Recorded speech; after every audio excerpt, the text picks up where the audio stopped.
ಎಲ್ಲರಿಗೂ ನಮಸ್ಕಾರ. ನನ್ನ ಯೂಟ್ಯೂಬ್ ಚಾನೆಲ್ಗೆ ಸ್ವಾಗತ. ನಾನಿವತ್ತು ನಾನೇ ಬರೆದಂತಹ ನನ್ನ ಒಂದು ಕವನವನ್ನು ನಿಮ್ಮ ಮುಂದೆ ಪ್ರಸ್ತುತಪಡಿಸ್ತಾ ಇದ್ದೇನೆ.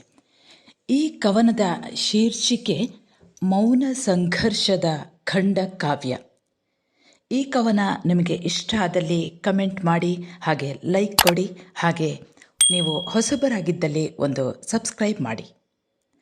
ಕವನದ ಶೀರ್ಷಿಕೆ ಮೌನ ಸಂಘರ್ಷದ ಖಂಡಕಾವ್ಯ. ಅಮ್ಮ ಮುದಿಯಾಗಿದ್ದಾಳೆ, ಅನುಭವ ಸಾಗರದಲ್ಲಿ ಅದ್ದ ಜನಪದ ಗೀತೆಯಂತೆ. ತಾನು ಹಾಡಿದ ಹಾಡಲ್ಲೇ ಸಮಸ್ತ ಪದಗಳ ಒಗ್ಗೂಡಿಸಿ ಊರುಗೋಲಿನೊಂದಿಗೆ ನಡೆಯುತ್ತಿದ್ದಾಳೆ. ಪಾಪ, ಇತ್ತೀಚೆಗೆ ಕಣ್ಣು ಕಾಣಿಸುವುದಿಲ್ಲ.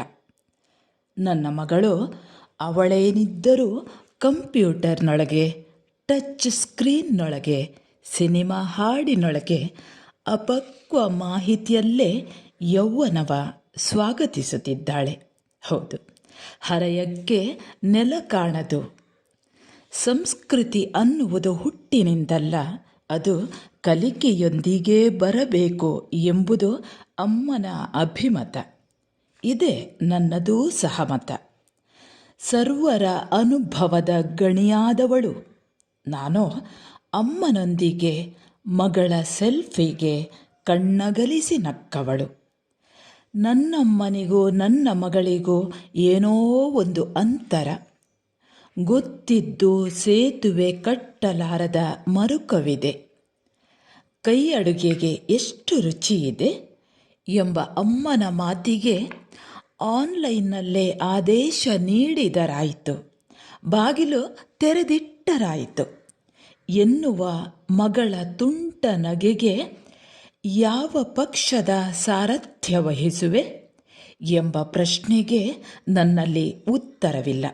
ಹೌದು, ನನ್ನಮ್ಮ ಬದುಕಿದ್ದು ಸೂರ್ಯನ ಎದುರಿಸಲಾರದ ಪಾರಿಜಾತ ಹೂವಾಗಿ ಅಲ್ಲ, ಜೀವನದ ಎಲ್ಲ ಕಷ್ಟಗಳ ನುಂಗಿ ಎಲ್ಲವನ್ನು ಎದುರಿಸುವ ಕಾಗದದ ಹೂವಾಗಿ. 4 ಮಕ್ಕಳನ್ನು ಪಡೆದು ಒಬ್ಬೊಬ್ಬರನ್ನೇ ದಡ ಸೇರಿಸಿದ ದೋಣಿಯಾದಾಕೆ. ನನಗೋ ಇರುವ ಒಬ್ಬಳೇ ಮಗಳನ್ನು ಸಾಕುವ ಅವ್ಯಕ್ತ ಹೆದರಿಕೆ. ಓದಬೇಕಾದರೆ ಕಂಪ್ಯೂಟರ್ ಇರಲೇಬೇಕು ಎಂದು ಒಪ್ಪಿಸಿದಾಕೆ. ನಾನು ಜ್ಞಾನ ತೃಷೆಗೋಸ್ಕರ ಅಮ್ಮನನ್ನು ಕಾಡಿ ಬೇಡಿ ಶಾಲೆ ಮೆಟ್ಟಿಲು ಹತ್ತಿದವಳು. ಜತೆಗೆ ಅಮ್ಮನ ಬದುಕುವ ಬಗೆಯ ಪಾಠವನ್ನು ತಲೆಗೆ ತುಂಬಿಸಿಕೊಂಡವಳು. ಮೌನದಲ್ಲೇ ಆಕೆಯನ್ನು ಗುರು ಎಂದು ಒಪ್ಪಿಕೊಂಡವಳು. ಈಗ ಮನೆ ಹಿಂದಿನಂತಿಲ್ಲ.